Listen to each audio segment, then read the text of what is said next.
Shaitan was ordered to bow down to us. So whenever we bow down to him and follow him, we're serving an entity that is lower than ourselves. We are lowering ourselves. Honestly, man, the fact that I became a Muslim is a miracle. SubhanAllah, it's a miracle. Because I was one of those atheists that hated religion. I hated Islam. Not just Islam, I hated Islam, I hated Christianity. I thought it was the source of all the world's problems. One day, just, why do you believe the things that you believe? And boom, 6 days later, I'm making salah. Assalamu alaikum warahmatullahi wabarakatuh. Welcome back to the realest podcast in the dunya, the three Muslims. But today we only have two Muslims, alhamdulillah. I'm joined here with my brother, Dr. Dennis. Assalamu alaikum. Walaikum salam, brother. Alhamdulillah. We're going to be sharing one mic today, so bear with us. But alhamdulillah, beautiful brother that I met in the masjid over here in St. Louis. Why don't we start off with a little bit about yourself for the viewers, how you got on Deen, anything you want them to know, bro. Take your time.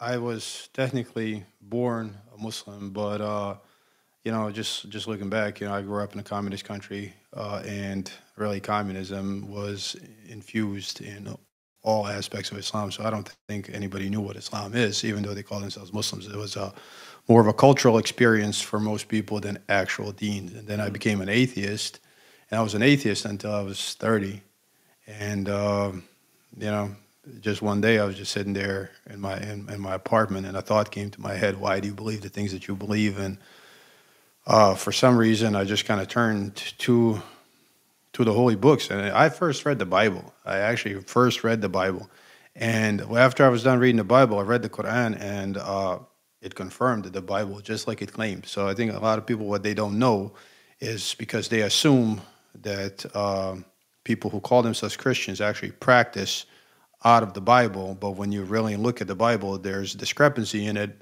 But the arguments or the verses that claim that Prophet Isa, Prophet Jesus, peace be upon him, is not divine and not a actual son of God, are there's a preponderance of those, and they're much more direct and much more clear. Whereas the verses one could use to kind of make that argument that is in mainstream Christianity are very few and far in between, and very kind of abstract and not direct like the other verses. So once I read the Quran, it was several things that hit me all at once. The truth of what it was saying, the fact how it knew what every human being thinks. It just knew me. And the first, if you read Surah Baqarah right there at the beginning, I found myself. It defines three types of people: those who believe and what they're like, those who disbelieve. And I was them, it says, as for those who disbelieve, whether you warn them or not, they will not believe. And that's who I was. So honestly, man, the fact that I became a Muslim is a miracle. SubhanAllah, it's a miracle. Because I was one of those atheists that hated religion. I hated Islam. Not just Islam, I hated Islam, I hated Christianity, I hated Judaism. I thought it was the source of all the world's problems.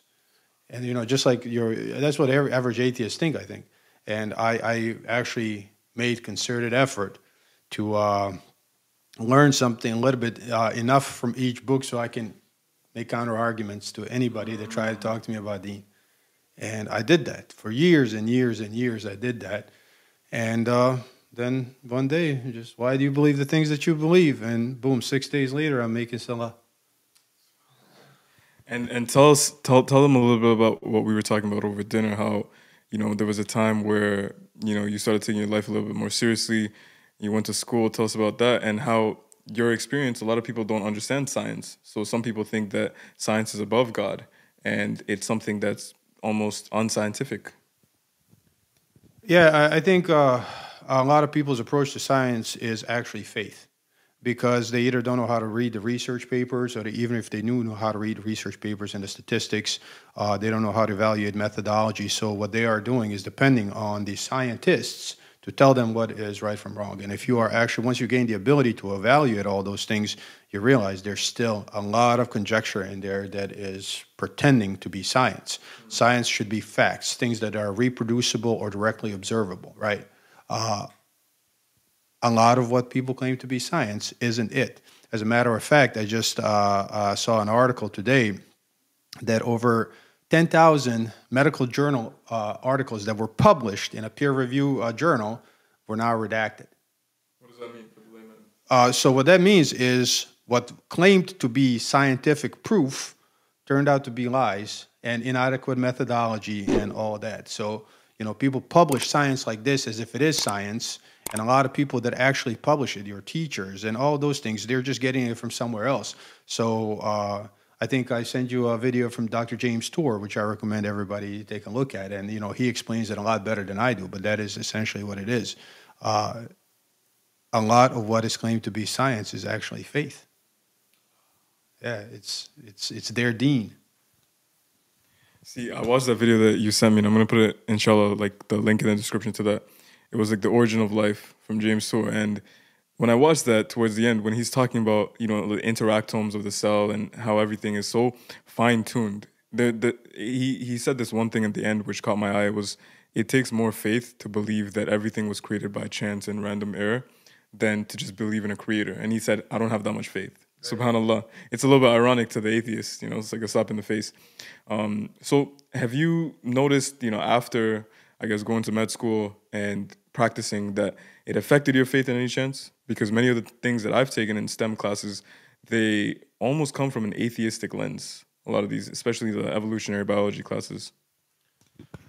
I don't think any of it affected my faith other than increased it. So the more I understood about cellular biology, the more I understood about medicine, the more I understood how cells interact. I mean, it is, when you really think about it, look, this is who we are. We are made from nanobots, which we call cells, that are made from dirt. And I mean, they're literally made from dirt, because when your mother is pregnant, what she's eating is either what grows right out of the dirt, vegetables, fruits, or is eating animals that eat things that grow out of the dirt. So it's just processed dirt. So these nanobots that are just processed dirt all of a sudden come together and operate independently on their own. Like 90% of your bodily functions you don't control, right?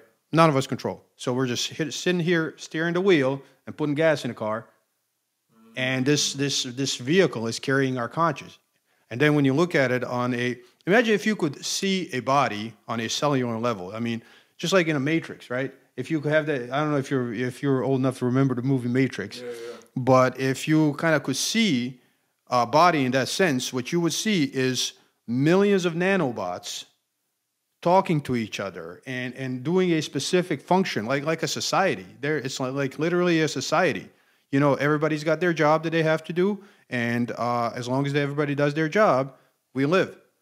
And as soon as they stop doing their job, so what we call cancer, all that is immature cells that do not contribute to society, and they just consume energy. And when you really think about it, when we stop obeying Allah, when we do other than what Allah wants us to do, what we are doing is we are becoming a cancer to our society, because inevitably all these behaviors are destruction. Wow. Right? Because when you become liar and everybody else becomes a liar, there's no unity among the people, and it's destruction.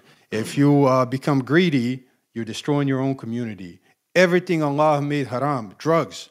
Who destroys community? Look at Kensington Avenue, for example, in Philadelphia, one of the biggest drug avenues. But you can go to any downtown city and see people who are addicted. They're sick, I understand that, but what they're also doing is, number one, they're destroying their parents. They're destroying their family, and then they're destroying their community by going around and stealing and begging and all of that, right? They're just consuming resources, and that is what cancer is. I mean, it's like... And there's this one thing that we know, as the Prophet mentioned, all of my ummah will be forgiven on that day, except those that do their sins openly and publicly.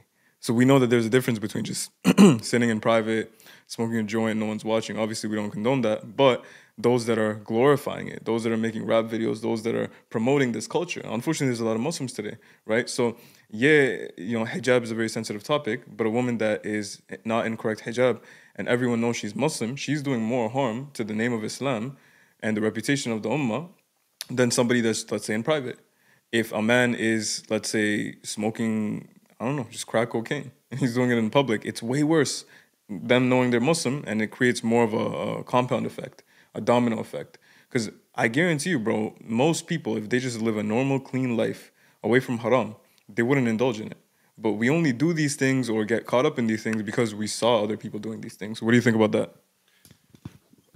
Yeah, I mean, when you look at society and if you look at development of society, and even if you look at your own youth, at a certain age, all people want to do is fit in, right? And then because all people want to do is fit in, you have these traps waiting for you all over the place. I mean, just looking at addiction, for example, every addict has a same entryway into addiction, and that's just trying a drug.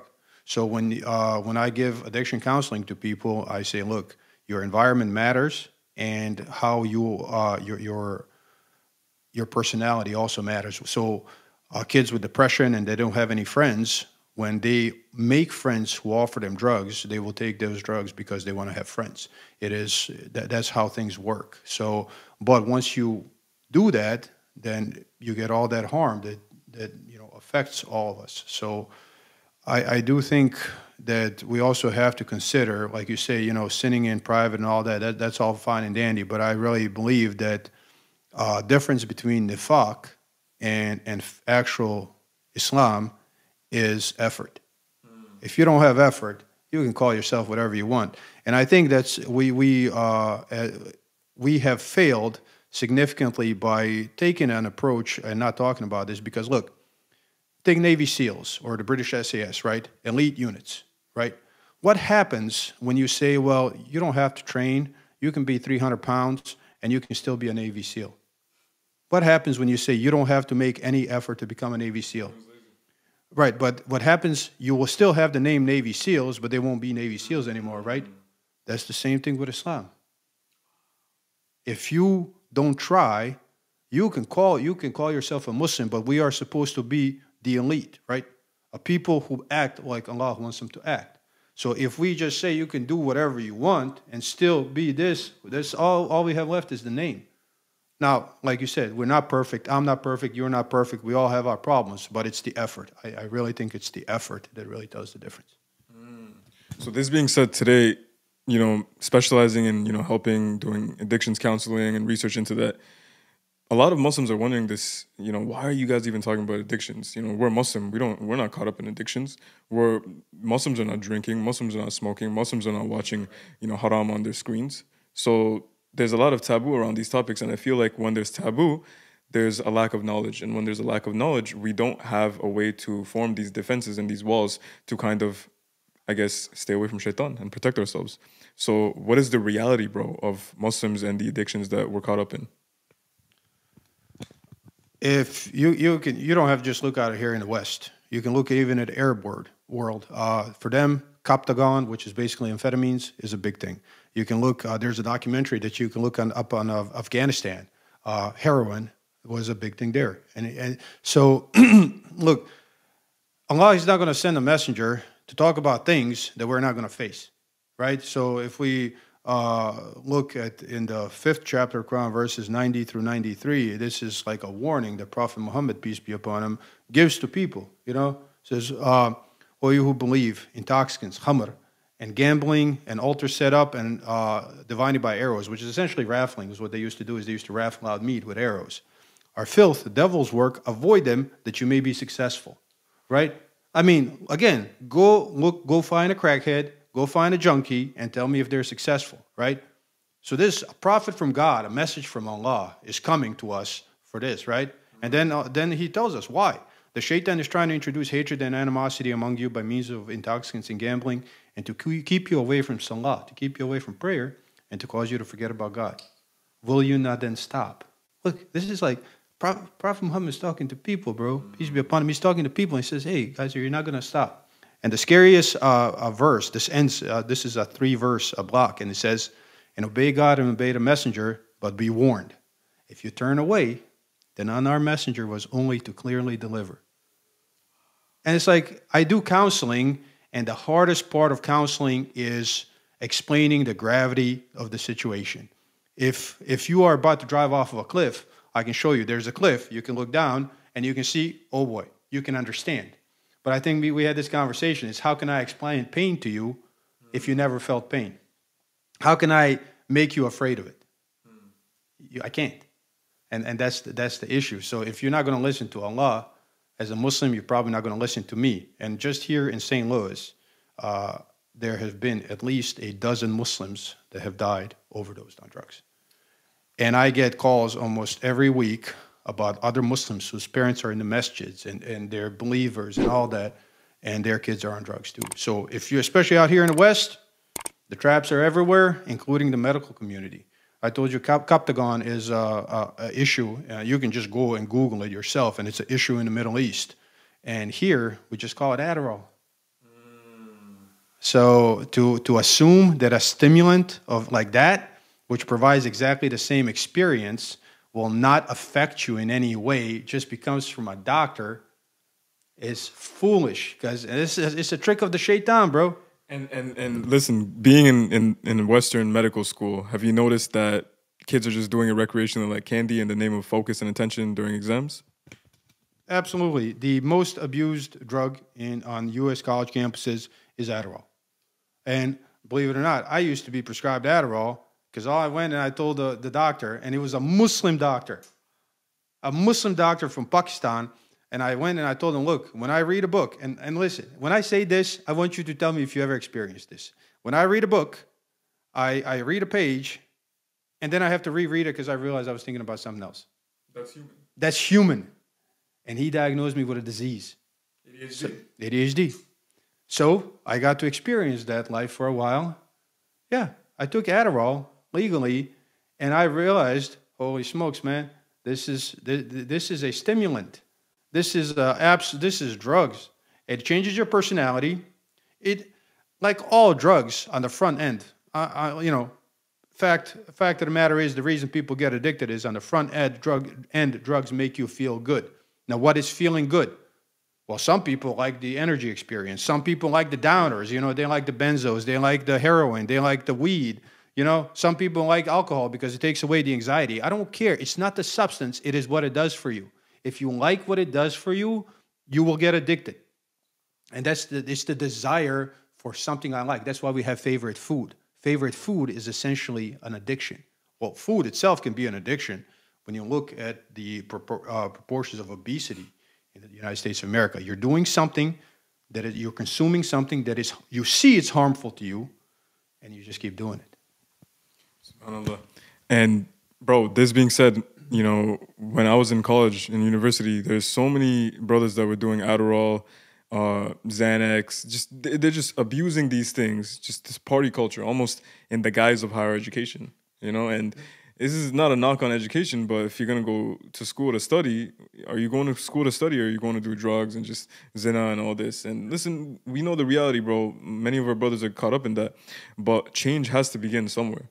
So if we continue letting people just be heedless and in temporary delusion like we were talking about, and we don't talk about these issues, then there's not going to be change.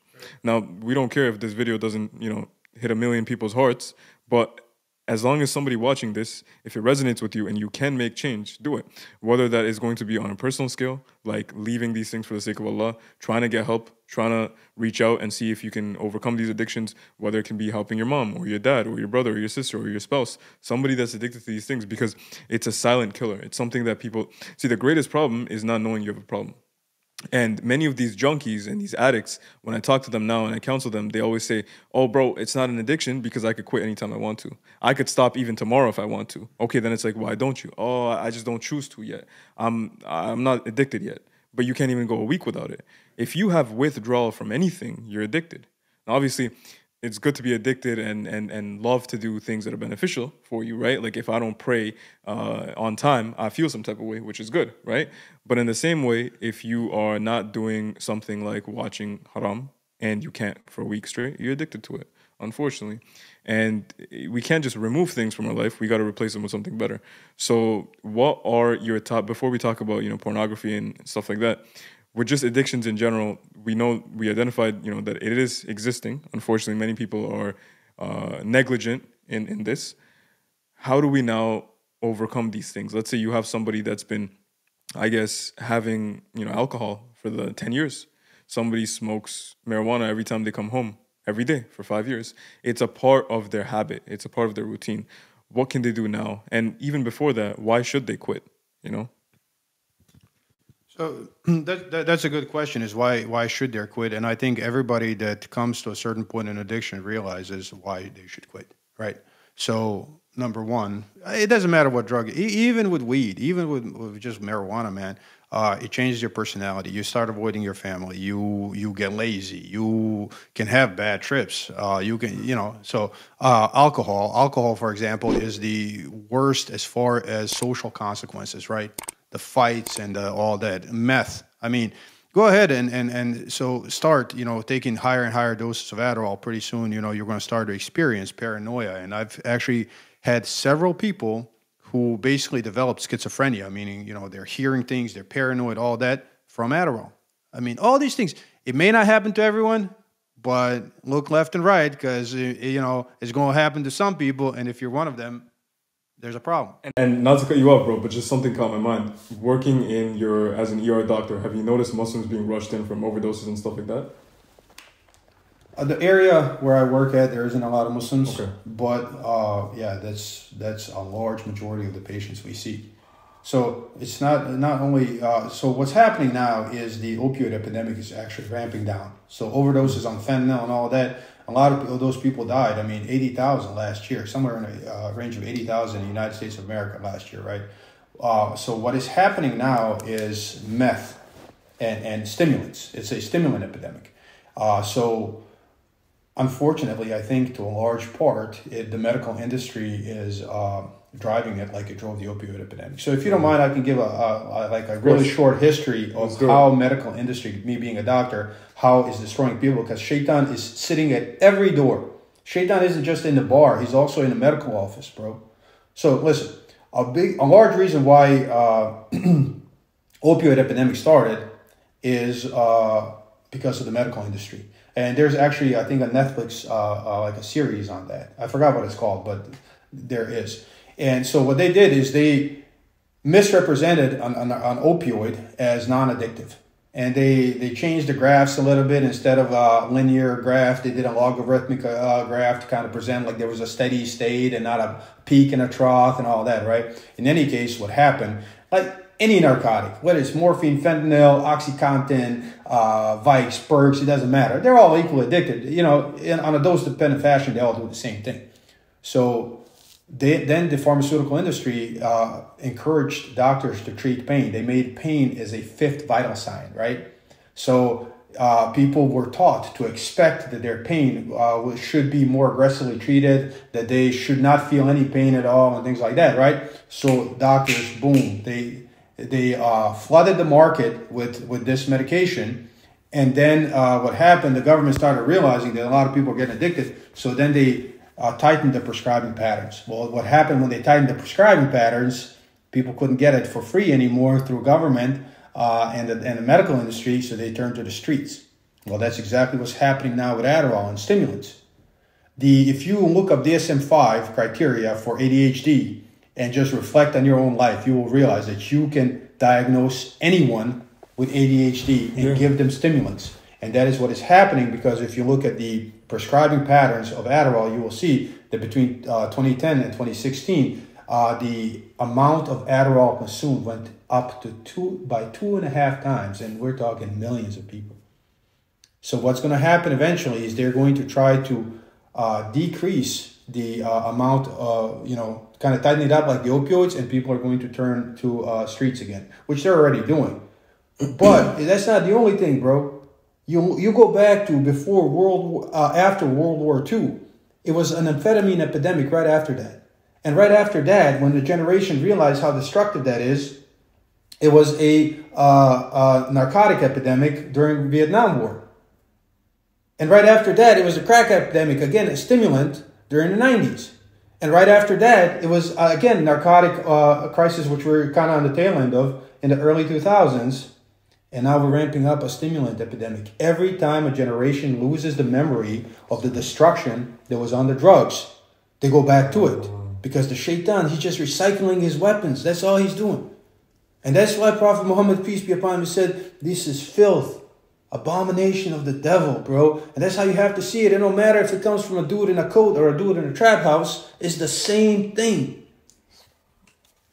I don't know, that was amazingly put together. You know when you said that the shaitan just recycles his tactics, he uses very similar ways to get you and trap you in different avenues. It's the same tricks that are in, let's say, strip clubs, same tricks that are in pornography, same tricks that are going to be on college campuses, bro. And unfortunately, people can't see past it, but once you recognize how to overcome these tricks of the devil, it's almost like you begin to, I guess, defend yourself from shaitan in all avenues of your life. It's not just one. Mm-hmm. And even in the DSM-5, bro, to go on your point about ADHD, when you look at the prevalence and you look at actually like the demographics, right, you see the disproportion in the rates between men and women. What if it's just something like, what if boys by nature are just supposed to be a little bit more hyperactive? Mm-hmm. But then it's like, what metrics are you using to decide hyperactive, and how do you know these are deviant and not natural? See, that's why there's a difference in medicine with natural and normal, because they can change the definitions with what is normal depending on the societal climate, depending on, I guess, rates of whatever in the time. Science, right? Findings, discoveries, how they redefine it, right? SubhanAllah, today there's a debate, what is a woman, right? They can't even define that. But with something that's natural, we all know these things are natural, bro. It's like when we were talking about mental health and phobias, and you were telling me, actually, bro, 99% of people have different fears that everyone else has. But it's not something abnormal, it's natural, but they just make it seem that way. And SubhanAllah, when we said pain, well, there's so many people in my family, when we talk about pain medications, you know what they, like, you have a little bit of soreness, you're feeling pain, take an Advil, take a Tylenol. Why? Like, what's wrong with just feeling that? Isn't it a normal inbuilt safety mechanism from Allah to just feel these symptoms? Why do we have to always hyper-treat these things? You know, and we're not saying to go against, obviously, the advice of your medical practitioner. We don't want to get flagged for medical misinformation.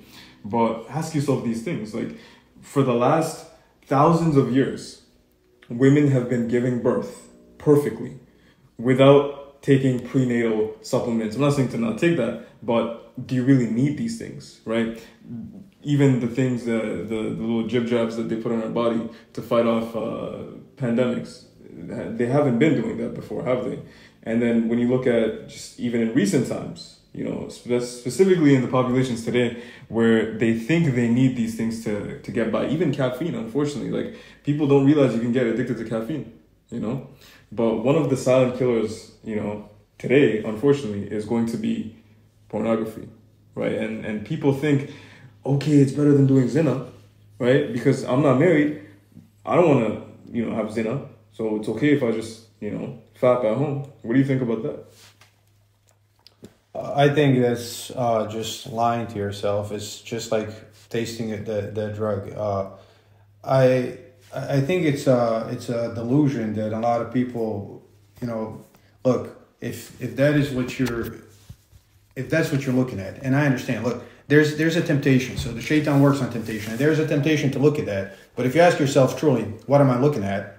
And does Allah like this? You would the answer is Allah hates this. You're looking at zina, what Allah deems as one of the most disgusting things, right? For what He's destroyed people for before, like the people with Lut, right? So you're looking at that with pleasure. So you love something that Allah hates while you're a Muslim, right? But not only that, you have a delusion. It is a delusion, and I think we talked about this already. But what would happen if you saw your own daughter, your own mother, your own sister on that screen? Then you would see it as Allah sees it. Only then. That is the truth. That is the only time you will see truth, because in the first way, when it's not your daughter, when it's somebody else's daughter, when it's somebody else's sister, your desires are ruling. So your desires are it's all about perception. Life is about perception. It's not about what you see, it's how you interpret it, right? So your desires are interpreting it for you as something good, where when you see it for reality, when you actually see a reality and it overpowers your desires, then you only see a reality. So I think it is extremely harmful. And not only that, it makes you perceive reality for something that it isn't. It makes you perceive women for something that they're not, and treat women as something that they're not. And you know, it's a movie. It's pretend. So, and also, I think even with pornography, what happens is just like with any drug, right? When you first start drugs, a little bit gets you high, right? A little alcohol gets you high, but what do you have to do when afterwards, right? You have to increase it, right? So same thing happens with pornography. Once you get bored of the same old, what you do is you start sinking in further and further deviance, looking for things that will provide the same type of entertainment for you as they did before. Because you ain't trying to rewatch everything for the rest of your life. People go more and more deviant, and I mean, some people end up with like super gross stuff. Yeah, man, and like that's it's the slippery slope, right? You can't keep watching the same vanilla every single day. Over time, you're gonna start going into same sex. A lot of, whether it's watching women or men, it's still corruption in your fitra, in your mind, and your soul. And then over time, it's gonna go to what, bestiality, and then CP. And then when it's CP, people go on the dark web for that stuff. And it's like, do you realize like your threshold for arousal is just being artificially adjusted day by day, fap by fap, for what? Nothing. And then when you have a real woman in halal and you get married to her, you can't get it up, and you're wondering why. And she's getting insecure, she's getting put off. It has nothing to do with her. It has everything to do with your addiction. Obviously, this is not a gendered issue. We have sisters, unfortunately, today, they're getting caught up in this too. But by and large, majority of women, even the ones that unfortunately are, getting caught up in this addiction, usually, from what I know, they do, romance novels and stuff like that. They're not really visual as much, although there are many women now. But mainly it's an issue affecting men. And not to mention, bro, this affects your testosterone levels, this affects your mental clarity, and just anytime you disobey Allah, even as a non-Muslim, because, Allah still created every single human being, right, in all creation. Even as a non-Muslim, bro, you still feel that dissonance. You still feel that sting of disobeying Allah. Because even the non-Muslims, the kuffar, they have post-nut clarity. And they still feel some type of way, bro. After they do this, they feel shame, they feel guilt. And in the Western school system, you know what they tell you? I spoke about this in my own channel in Fired Fit, that the Western school system today, they will tell you it's actually normal. And not only that, it's healthy for you to pleasure yourself. It's unhealthy if you don't. It clears the pipes, keeps everything in check. Like, no, bro, having intimacy with your wife is normal. That's it. Everything else is just deviant. It's unnecessary. In an Islamic point of view, you shouldn't do it. But from just a normal masculinity point of view, it's robbing your sexual energy, bro. And we wonder why people don't have energy nowadays, But going into a little bit more about these addictions, where do you think the first place that men can look for to, I guess, turn their life around, make that 180? Allah. And when I say that, I mean Salah. If you are doing any drugs, right? If you are an addict and you see yourself as a Muslim, Allah defines Muslims as those people who pray. It's just no way around it.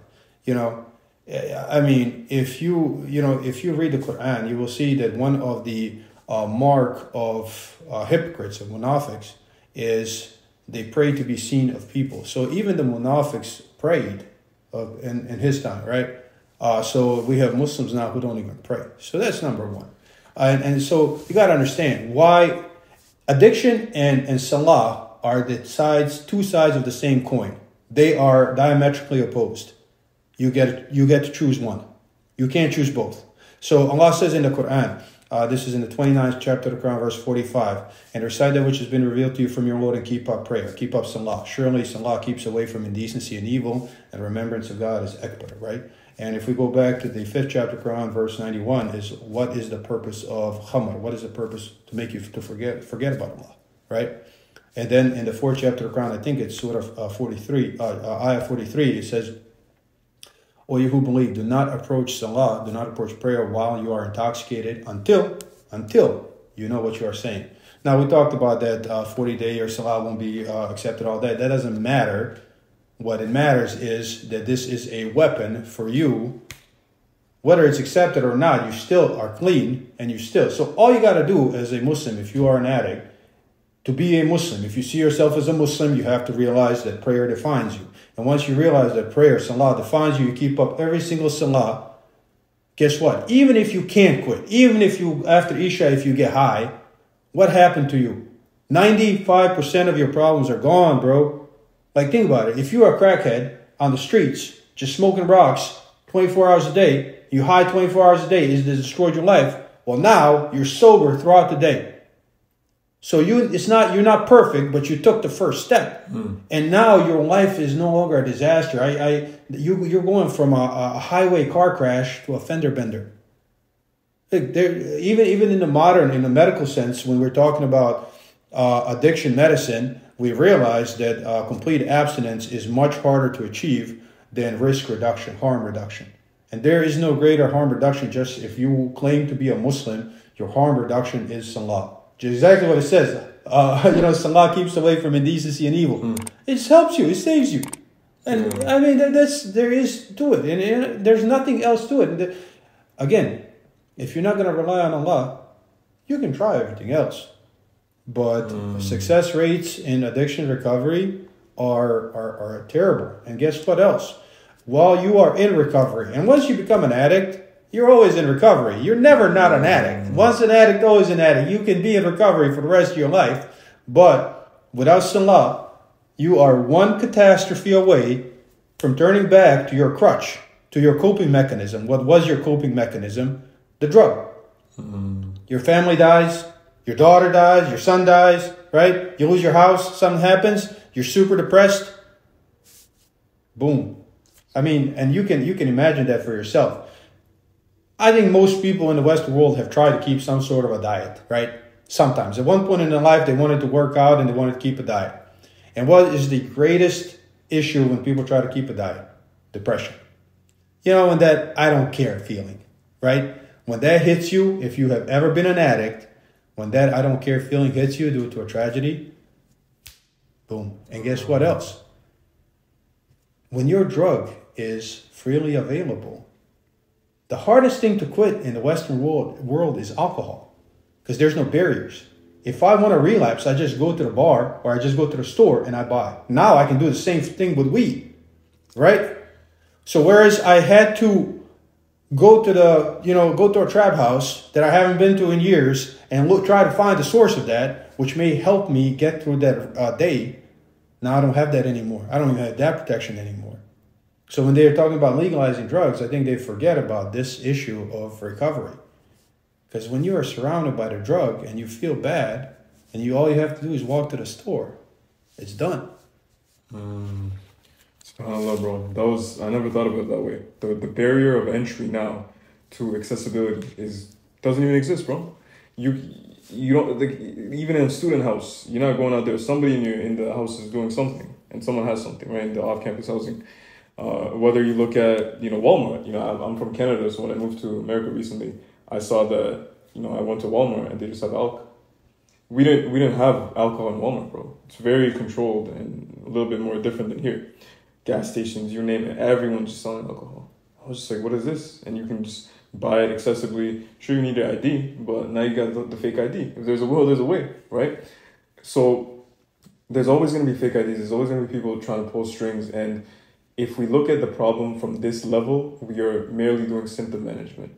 And we have to reverse engineer how the salah itself is the first step to pioneering change and pioneering a better life. Not, falling victim to shaitan telling us always, how are you going to pray? Are you a munafiq? Are you a hypocrite? You can't pray. A good Muslim doesn't pray and smoke and drink and commit zina. It doesn't matter. That's just a trick of shaitan to keep you where you're at.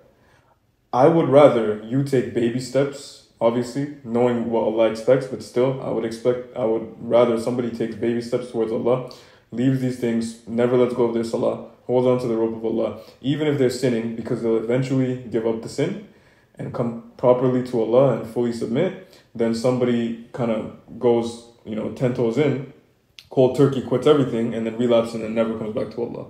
Because what is the greater harm? We're all on that straight path. We're all on that journey. The main point is, can you get on that journey, or are you going to be essentially letting shaitan play these tricks on you? Because shaitan's not going to stop at you when you get on the straight path either, bro. Just like you said, we're all addicts for life. After a certain point, don't think it gets any easier, bro. And many times, I can even argue that shaitan's not going to come for you if you're down bad. Because, you're already off the straight path. But when you have more to lose, when you're trying to better your life, then you might be wondering, okay, why is shaitan coming after me? Why wouldn't he? You're going to be tested again. And these tests, they'll come until the day we die. That's the purpose of this life. Fortunately for us as Muslims, but they'll look at it as unfortunately. Would you have a message though for the non-Muslims right now? Because many of them are like, what is Salah? What is prayer? What is even Islam? Like, I'm just, I'm born into Christianity. My parents are Christian. Why would I be Muslim? Well, I mean, I would say the same thing to people who claim to be Muslims as I would say to those who aren't. Look, you can't. I think I always like to speak to people who are Muslims, like because you have people. You said are or aren't? Are. Okay. Because when I became a Muslim, when I reverted to Islam, I did so because I read the Quran, and I was like, this is what I actually always wanted to be, but I was afraid because you try to be humble out here, and if you're around the wrong people, they take it the wrong way, and they try, they think you're weak. So if so I think a lot of times all of us have in our hearts the desire to be Muslim. We don't know what that is, but the desire to, with the exception of few truly evil people, the desire to just be cool with people, the desire to be kind to people, the desire to help people, I think that is actually inborn for most people. And when you grow up, was like I grew up in a bad neighborhood, and crime was the thing, and you had to have this gangster persona and all that stuff, so people don't mess with you. But that's cowardice, right? You thought you were being brave, but it's actually cowardice, because what you really wanted to be ultimately is a Muslim. But that being said, when people tell me that they are Muslims and they've never read the Quran, I always ask them, how can you love a book that you never read? That's just the same thing as hating a book you never read. Because if you grew up and you were told that you are a Muslim, that's cool. That's awesome. You got a leg up to everybody else, right? It's for you. Life is better because somebody is picking you up. It's just like somebody trying to get helping you get into a medical school, right? So that's a benefit you should cash in on. But when you say that, and then you say you have a message from Allah, you have huda, right? You have guidance from Allah, and then you don't want to bother to read it. How are you guided? It's like you're shooting yourself in the foot, bro. That's the issue. And I just want to say, Muslims, like, don't shoot yourself in the foot. This is what is telling you where the dangers lie. You're walking through a minefield. You have a map where the mines are. Maybe you should use it. All that is a minefield, right? Yeah. It's like everything that is haram is a minefield, and you just gotta open your eyes. Or Allah says in the Quran, a warning about drugs. It's like, just go to any downtown and you will see. All of it is exactly the same thing, man. So that's one thing. And people who aren't Muslims, I would say exactly the same thing to you. Don't hate a book you never read. First, you got to read it. If you want to hate it after that, that's fine.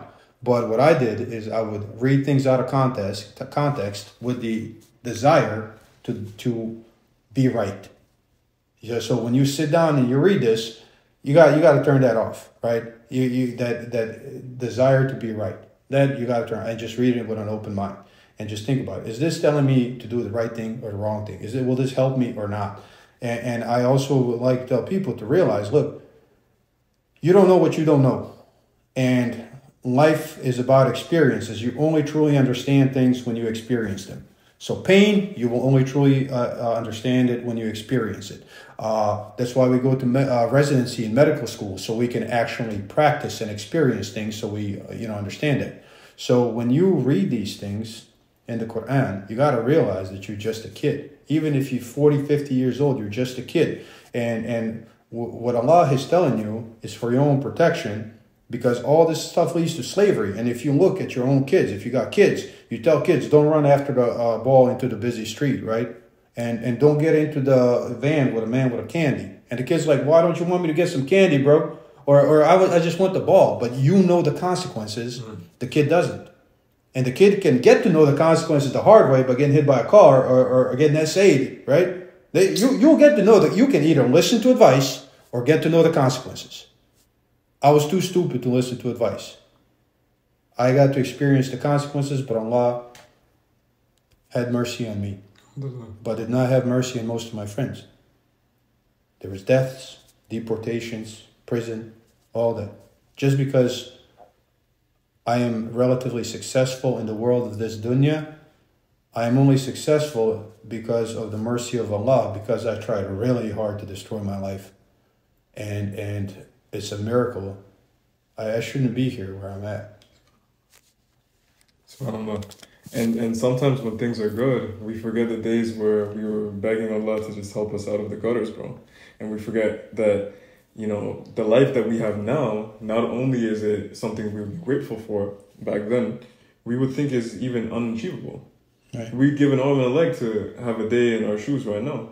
Right. But now we become heedless and ungrateful. We think we're entitled. This is just how life is. Right. So I think that another element is ingratitude. I think that shaitan wants to keep us ungrateful to Allah and about all the blessings that we've been given. So many times we feel, in general too, bro, I think men have become just softer. Yeah, there's this societal element, like you mentioned, in Big Pharma and shaitan. So we're all victims to an extent.